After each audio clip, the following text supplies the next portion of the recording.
Olá, meus queridos amigos, sejam sempre bem-vindos ao Conhecendo o Espiritismo. No dia de hoje nós vamos trazer o vídeo sobre o Evangelho no Lar. Vamos inicialmente definir o Evangelho no Lar. Ele, na realidade, é uma reunião familiar de estudo e de reflexão sobre os ensinamentos de Jesus, interpretados à luz da doutrina espírita. E utilizamos sempre a prece como um instrumento de ligação entre os familiares encarnados e o Senhor da vida e a espiritualidade amiga. Normalmente escolhe-se para essa reunião familiar um dia específico da semana e uma hora previamente marcados, para que nós possamos, naquele horário e sempre naquele mesmo dia, realizar o Evangelho no Lar. Mas antes de nós explicarmos um pouquinho sobre a importância e os objetivos do Evangelho no Lar, eu quero trazer para você como surgiu o primeiro culto no lar, o primeiro Evangelho no Lar. E não poderia ser com outra pessoa, a não ser com Jesus, nosso Mestre querido. Esse depoimento, essa história que eu vou trazer para vocês, se encontra no livro Jesus no Lar, psicografia de Chico Xavier. Então eu vou ler para vocês um pouquinho para que nós possamos compreender a importância do Evangelho no Lar. Então dizia o seguinte: povoara-se o firmamento de estrelas dentro da noite prateada de luar, quando o Senhor, instalado provisoriamente em casa de Pedro, tomou os sagrados escritos e, como se quisesse imprimir novo rumo à conversação que se fizera improdutiva e menos edificante, falou com bondade: Simão, que faz o pescador quando se dirige para o mercado com os frutos de cada dia? O apóstolo pensou alguns momentos e respondeu, hesitante: Mestre, naturalmente escolhemos os peixes melhores. Ninguém compra os resíduos da pesca. Jesus, sorrindo, perguntou de novo: E o oleiro, que faz para atender a tarefa que se propõe? Certamente, Senhor, redarguia o pescador intrigado. Modela o barro, imprimindo-lhe a forma que deseja. O amigo celeste, de olhar compassivo e fulgurante, insistiu: E como procede o carpinteiro para alcançar o trabalho que pretende? O interlocutor, muito simples, informou sem vacilar: Lavrará a madeira, usará a enxó e o serrote, o martelo e o formão. De outro modo, não aperfeiçoará a peça bruta. Calou-se Jesus por alguns instantes e aduziu: Assim também é o lar diante do mundo. O berço doméstico é a primeira escola e o primeiro templo da alma. A casa do homem é a legítima exportadora de caracteres para a vida comum. Se o negociante seleciona a mercadoria, se o marceneiro não consegue fazer um barco sem afeiçoar a madeira aos seus propósitos, como esperar uma comunidade segura e tranquila sem que o lar se aperfeiçoe? E aí, naquele momento, o que Jesus fez? Ele disse: A paz do mundo começa sob as telhas a que nos acolhemos. Se não aprendermos a viver em paz entre quatro paredes, como aguardar a harmonia das nações? Se não nos habituarmos a amar o irmão mais próximo, associado à nossa luta de cada dia, como respeitar o eterno Pai que nos parece distante? E Jesus, naquele momento, falou: Pedro, acendamos aqui em torno de quantos nos procuram a assistência fraterna, uma claridade nova. E naquele dia, então, o Evangelho foi iniciado, não sobre a multidão, mas no singelo domicílio dos pastores e dos animais. Então vejamos, meus queridos amigos, que Jesus, naquele momento, foi o grande instituidor do Evangelho no lar. Não sendo, portanto, o Evangelho no lar uma prática criada ou desenvolvida pela doutrina espírita, pelo Espiritismo, de modo algum. Ela, na realidade, já é uma prática adotada em inúmeras religiões cristãs. E apenas a doutrina espírita vem nos mostrar a importância da manutenção dessa prática tão salutar e que faz e traz tanto benefício a todos aqueles que residem ali no lar. Então, por que o Evangelho no lar é tão importante e foi inclusive ensinado por Jesus? Porque o Evangelho no lar, meus amigos queridos, ele melhora o ambiente doméstico. Cada prece que é realizada durante o Evangelho no lar é uma emissão de fluidos de relativo e grande poder. No momento que se ora, protege-se o ambiente com energias salutares, com realmente proteções de várias formas trazidas em função daquela prece que se desenvolve no lar. Toda vez que nós realizamos o Evangelho no lar, além de nós termos a oportunidade de estudar o Evangelho segundo o Espiritismo, que é o livro que nós utilizamos para a realização do Evangelho no lar, esse hábito de estudo acaba higienizando espiritualmente aquele ambiente da casa por meio dos pensamentos e dos sentimentos elevados que brotam naturalmente na hora que se ora. Então não há dúvida nenhuma que o Evangelho no lar, uma das grandes finalidades do Evangelho no lar é fortalecer os laços de afinidade familiar. Porque naquele momento, meus queridos amigos, é importante nós destacarmos que nós não estaremos sozinhos. Durante o Evangelho no lar, a espiritualidade amiga que acompanha aquela família estará presente, far-se-á presente, dando todo um auxílio espiritual, energético, moral, de sustentação e força para cada um dos moradores daquele lar. E vejam, algo que é muito interessante, nem todos sabem, que durante o Evangelho no lar, a espiritualidade amiga, ela traz também outros espíritos, que muitas vezes são espíritos que estão desamparados, ou que estão desequilibrados, ou que estão perdidos aqui no ambiente terreno, perdidos muitas vezes ali pela vizinhança. Então a espiritualidade recolhe esses corações desencarnados, levam até aquele lar que é um lar de luz. E também eles, juntamente com a espiritualidade superior, esses corações desencarnados e ainda sofridos, eles terão a oportunidade de também, através do Evangelho no lar, se esclarecerem, perceberem que não estão desamparados pela justiça divina e que podem e devem seguir com Jesus, com o amor, com tudo aquilo que é positivo para eles e para o seu desenvolvimento como espírito. Então não pensemos que apenas aqueles que residem no lar são beneficiados pelo Evangelho no lar.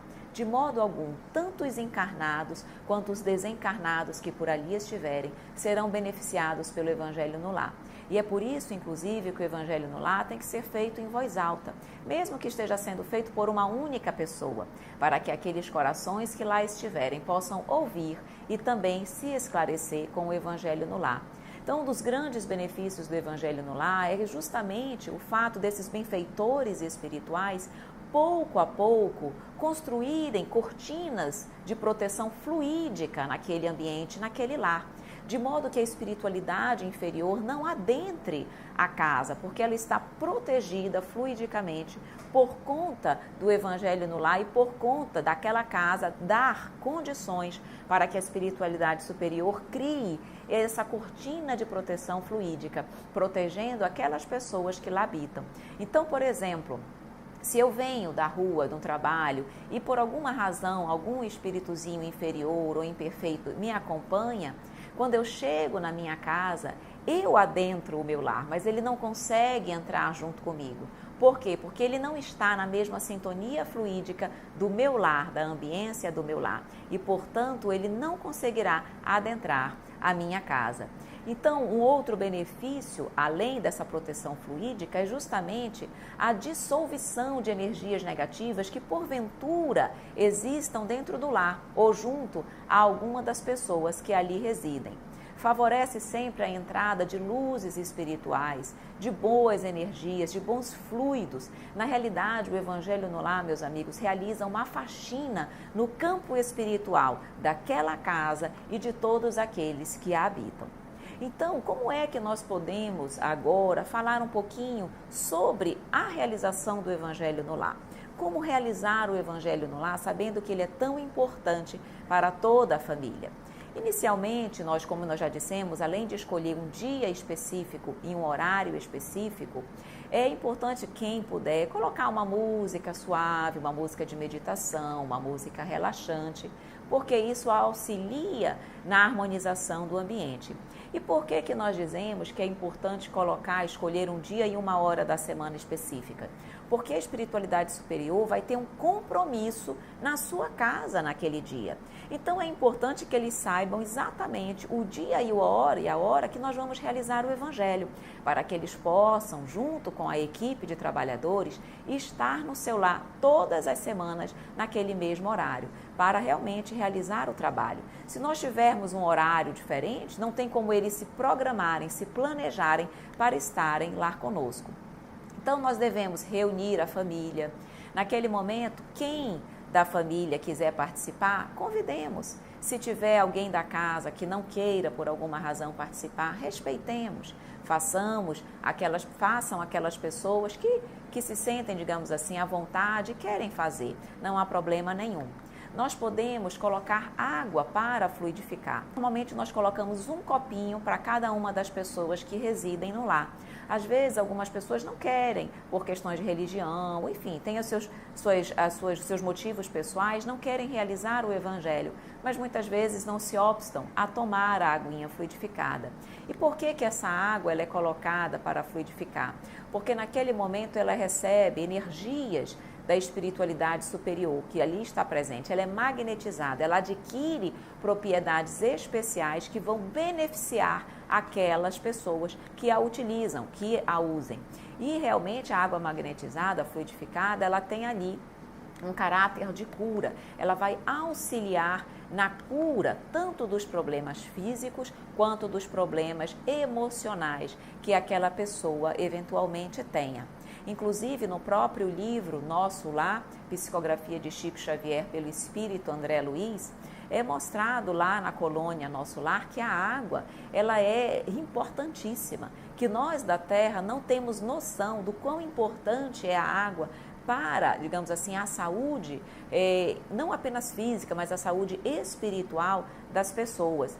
E ele diz lá no livro que a água, lá na colônia Nosso Lar, ela é utilizada como alimento e também como remédio, porque ela absorve as amarguras, os ódios, as ansiedades dos homens, lava-lhes a casa materialmente falando e ainda purifica a atmosfera íntima da pessoa. Então, realmente, ela é fundamental e é por isso que nós utilizamos a água fluidificada durante o Evangelho. Então, depois disso, o que nós podemos fazer? Depois que reunimos tudo, está tudo preparado, façamos uma prece inicial, uma prece simples, espontânea, nada de multiplicidade de palavras, feita de coração. A partir daí, inicia-se a leitura de uma lição do Evangelho segundo o Espiritismo. É possível que as pessoas procurem seguir na sequência o Evangelho segundo o Espiritismo, desde o início, seguindo na sequência, ou podem abrir aleatoriamente. Há quem prefira abrir aleatoriamente e realmente pede que a espiritualidade permita que caia, que se abra o livro na mensagem mais apropriada para aquela semana e para, digamos assim, as situações e dificuldades dos familiares naquela semana. Então, há quem prefira realmente abrir aleatoriamente. Depois faz-se um comentário simplificado sobre o conteúdo da mensagem lida, buscando a essência do conteúdo, a essência daquele conhecimento. Depois daquela leitura, se realiza, então, uma oração fraternal, em benefício de cada uma das pessoas que habitam lá, em benefício dos seus familiares, em benefício também de eventuais espíritos desencarnados que, porventura, acompanhem os familiares do lar, de modo que eles também possam ser amparados, que eles possam ser assistidos. Podem se rezar também pela vizinhança, pela comunidade, e estender pelo Brasil, pelo mundo, não há problema nenhum. Então, naquele momento, você vai realmente orar, pedir para aqueles corações diretamente que habitam aquele lar. Depois você faz uma prece final de encerramento também simples, com palavras simples e de agradecimento ao mestre querido. E por fim, bebe-se a água que já estará lá fluidificada. Então, esse é o roteiro simples que nós podemos colocar do Evangelho no Lar. Agora nós vamos trazer algumas recomendações importantes para o Evangelho no Lar. Inicialmente, nós sugerimos que se evite conversação menos digna antes, durante e depois da reunião. Falar sobre tragédias, pessoas que desencarnaram, questões religiosas, evitar esse tipo de conversação. Lembremos que a espiritualidade superior já se faz presente no ambiente uns 15 minutos antes do início das orações e das preces. Então, realmente manter um clima de harmonia e um clima positivo para a realização do Evangelho. Não devemos suspender a reunião por motivo de visitas inesperadas. Essas, em acontecendo, serão convidadas a participar. E nós não devemos evitar ou suspender o Evangelho por situações fúteis, passeios, acontecimentos sem grande importância. Por quê? Porque nós sabemos o quão importante é o Evangelho no lar. Mas se porventura eu tiver uma viagem, eu tiver um compromisso inadiável e não tenha como realizar o Evangelho, o que eu posso fazer? Eu posso avisar a espiritualidade, eu preciso avisar a espiritualidade com antecedência de que naquele dia, pelas razões tais, eu não vou poder realizar o Evangelho e que eu vou realizar numa outra data, para que a espiritualidade possa estar presente naquela outra data, porque senão no dia do Evangelho marcado, ela já tem um compromisso com aquela casa, ela vai chegar lá e não vai ter ninguém, porque o Evangelho não vai ser realizado naquele dia. Então, é importante nós avisarmos com antecedência a espiritualidade. E em caso de viagens, por exemplo, avisar, se possível, se vai realizar o Evangelho durante a viagem ou só quando retornar. É por isso que nós sugerimos que se escolha um dia que normalmente não se sai de casa, um horário onde toda a família já está em casa, evitar fins de semana, que são dias normalmente que a gente sai com muita frequência. Normalmente no início da semana são dias mais tranquilos, então se sugere que se escolha para o Evangelho no lar um dia mais tranquilo. Então, como eu já disse, caso não seja possível realizar o Evangelho, avisar antecipadamente a espiritualidade. O tempo do estudo do Evangelho, deve ser algo em torno de 20, 30, no máximo 40 minutos. Não há necessidade de se estender além disso. É uma reunião de estudo suave, não reuniões longas, como se nós estivéssemos, por exemplo, na casa espírita ou em outros ambientes. É algo em torno de 20 a 30 minutos é suficiente.